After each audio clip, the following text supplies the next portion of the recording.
تو یہ جو عمران احمد نیازی جو کہ ایک مجرم ہے اور اڈیالہ جیل میں کرپشن کے کیس میں قید ہے، یہ اس کا شیوہ ہے کہ وہ ایسے جھوٹے الزامات لگاتا ہے.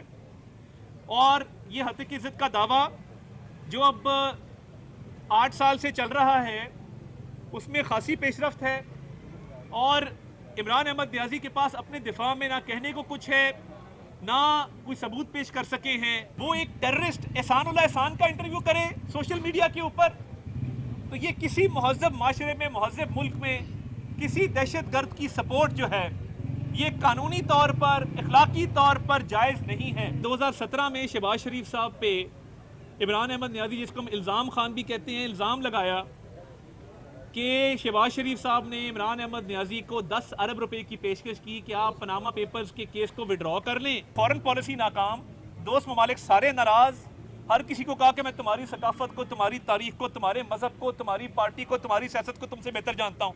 ٹانگ پہ ٹانگ رکھ کے ان کو ایک تضییق کا نشانہ بنایا. فورن پالیسی ناکام عمران نیازی کی. اس نے کہا تھا کہ میں IMF کے پاس نہیں جاؤں گا، خودکشی کر لوں گا. اللہ کرے کوئی اس ملک میں خودکشی نہ کرے، مگر خودکشی تو نہیں کی، IMF کے پاس چلے گئے. IMF کے پاس گئے، اس کی شرائط پوری نہیں کی.